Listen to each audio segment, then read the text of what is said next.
you're not a bad rider. Just avoid these 5 common high-speed cornering mistakes. The first mistake I was doing when trying to improve my cornering skills was going too fast in the corners and not fast enough in the straightaways. It wasn't until I rode on the back of Ken Hill on his 2-day masterclass with Precision Track Day.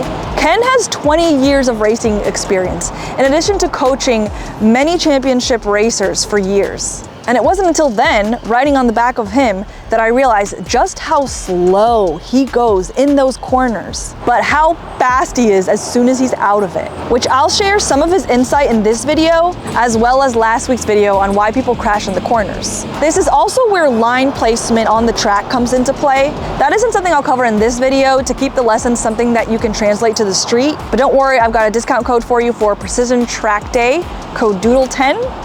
So that you can get this stuff in person. So that 2-day Ken Hill masterclass I just completed, which you saw in this video where I modeled 72 hours of training based off of an interview with a 3rd generation Isle of Man racer.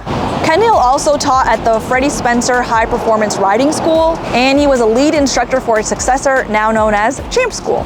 I think the most common mistakes that we see riders make on the track, especially new riders, is not having a plan, not having any fundamentals to be built off. So they're riding around, but they kind of don't know why they're riding around or what they're trying to accomplish. And in a sport that has some pretty nasty consequences, this really leads to plateaus and essentially burnout. So I think the things that we would like to see success with riders is to get some professional training, have some fundamentals to be built on, to help them take them through the journey in a sport that's a sport.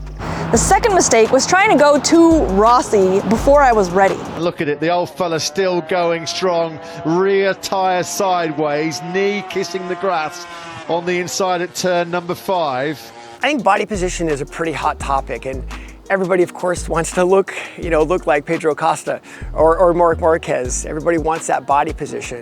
You have to realize that these are professionally trained athletes with a lot of years of experience. So I think the one thing that if I were to look at in helping people with body position is having their lower body being able to support their upper body so their upper body can move. So having a good core foundation, having good legs, having your feet in the right place, and also being able to take weight off of your inside arm at turn in so your upper body can move. So I think that's part of the reason why I went wide and ended up in the grass. It just kind of goes back to that MSF mentality of riding below your skill level so that you're able to keep riding for the rest of the day. You know, if you go down and your bike's wrecked or you're wrecked, you can't keep riding. That's the end of your day. So the lower risk you can be, the more you can ride. And racers do the same thing. They take very little risk in the riskiest spots, which is the corners, so that they don't crash and they can continue the race. The third mistake is probably part of the reason I low-sided this year. Don't forget what your bike can do or cannot do.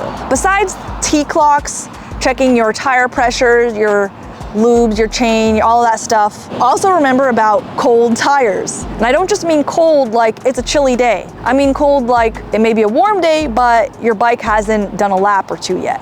You can go down so fast with cold tires, especially on racing slicks. And here's a picture of the difference between slicks and just track tires. Although rider error is anywhere from 1/3 to 1/2 of the cause of hard landings, decreasing curves being one of the major causes of hard landings for single rider accidents. Another common cause is failure to see a motorist. So when you're practicing your track day techniques in the mountains, are you visible?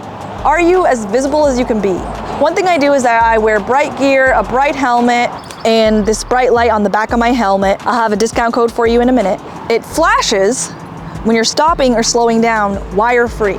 It's got a mount so that you can put this on multiple helmets. It comes in black and white, and the discount code is DOODLE10. I've had it for years before they became a sponsor on this channel, so shout out Break Free for being a sponsor and helping to make these videos possible.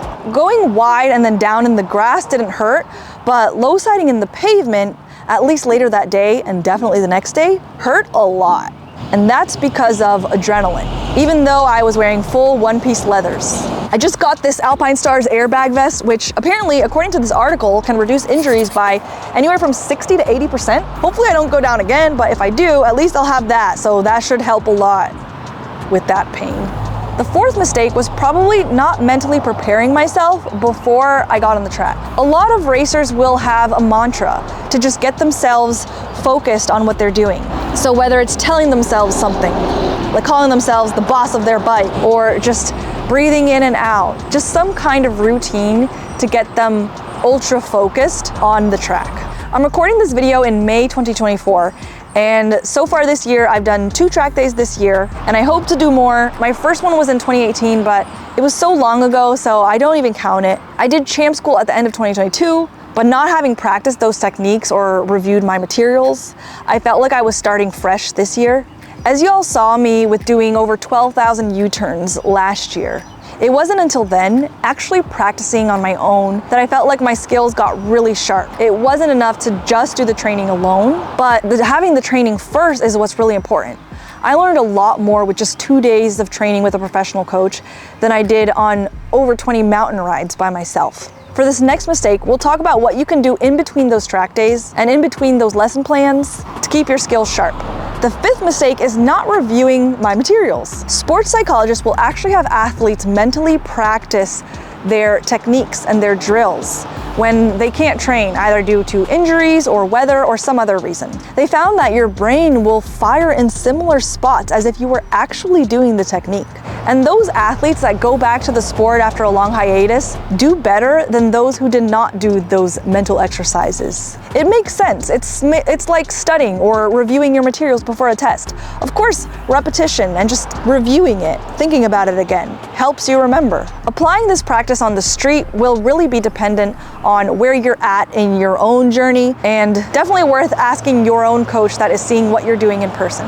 But don't go full Rossi on the street. Here's what Moto America racer Michael Haynow had to say when I asked him, what about knee down on the street? Josh Herron, let's say as an example, and he says that his knee pucks can last a whole season. And it's more of a gauge, right? You go there, you build the muscle memory, and the knee touches the ground, and it's like, okay, there it is. In the moment when you really need it is, say you go into a corner and you lose the front, and the bike's sliding, now you lost grip of the front tire and you're losing grip of the rear.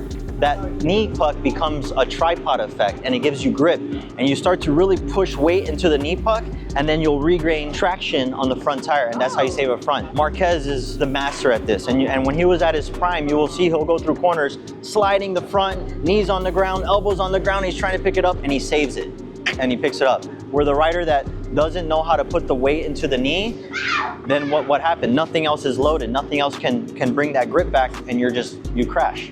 So how can you apply this on other bikes?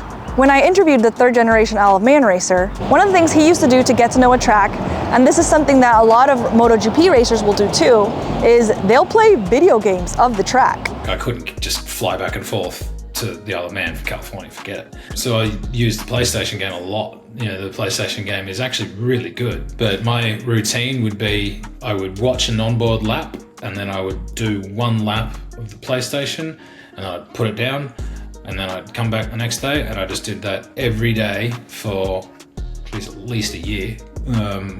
I got to a point where I could basically do the game in my sleep. So how does that apply to you on the street? It's just about being more methodical about where you position your bike. On the track, it's about making more straights in between the curves. On the street, it's about not doing ridiculous things like this, not placing yourself so that you're leaning over a double yellow line into oncoming traffic. And what about how often should you review your materials? It's really about you and how much you remember or forget. My husband can read something and remember it for the rest of his life. I read or watch something, and in 5 months, if I watch it again, it's like the first time I've ever seen it. So I found that that's my minimum. About 5 months, I've forgotten it. So if I can review every 3 or 4 months, that'll keep it in my memory. For a rider that wants to come to the track and just wants to haul, I get it. No one wants to haul more than me. But I also don't want to fall down. So we want people to be able to go as quickly as they want to be able to go and be able to reach their goals. But we also have to be able to do it in a way that is done safely. So for people that want to go quickly, we want them to go quickly, but we also want them to do it in a way that is repeatable, in a way that's safe. So we'll tell them mainly to make sure that we get the bike in the right place. They're using their controls appropriately, using their vision appropriately, so they can do it in a manner that is safe and repeatable. If you want to check out Precision Track Day yourself, remember to use code DOODLE10, and I also have it linked below.